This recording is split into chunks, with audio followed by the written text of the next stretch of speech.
হরে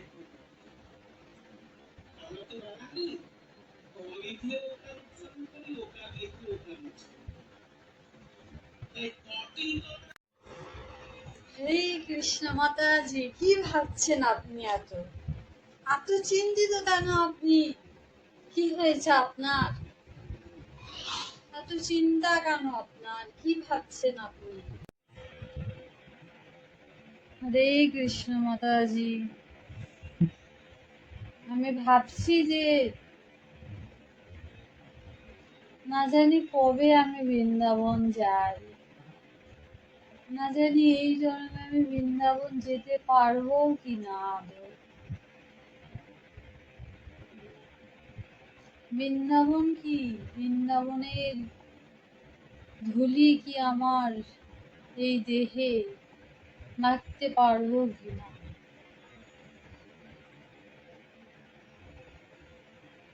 বৃন্দাবনের বিরহ, বৃন্দাবনের বিরহে আমি শান্তি পাচ্ছি না মাতাজি। এই জন্মেও যদি আমি বৃন্দাবন না যেতে পারি তাহলে আমার জন্মটাই বৃথা যাবে মাতাজি। ও, এই ব্যাপার মাতাজি। তো বেশি বেশি রাধা রানীকে স্মরণ করুন। আমি জানি রাধা রানীর স্মরণে অবশ্যই আপনি বৃন্দাবন যেতে পারবেন।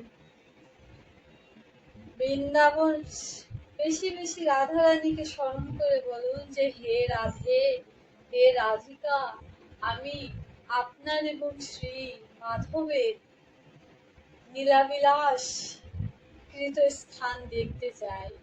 আপনারা যেখানে লীলাবিলাস করছেন এই মুহূর্তে সেই স্থান দেখার সৌভাগ্য লাভ করতে চাই। তাহলে আপনি রাধা রানীর কৃপায় অবশ্যই বৃন্দাবন যেতে পারবেন মাতাজি। তাই বেশি বেশি রাধা রানীকে স্মরণ করুন আর বৃন্দাবন যাওয়ার ইচ্ছা প্রকাশ করুন। হরি বল। আচ্ছা মাতাজি, তাহলে আমি বেশি বেশি করে আজকে থেকে রাধা রানীর যোগ করব, যাতে উনি আমাকে যোগ্য মনে করেন এবং বৃন্দাবনে ডেকে পাঠান। তাহলে আমি বৃন্দাবনে গিয়ে রাধা মাধবের দর্শন করতে পারবো এবং রাধা রানী এবং শ্রী মাধব যেখানে লীলাবিলাস করেছিলেন সেই সব স্থান দেখতে পাবে। হরি বল মাতাজি, ধন্যবাদ আপনাকে। হরি বল।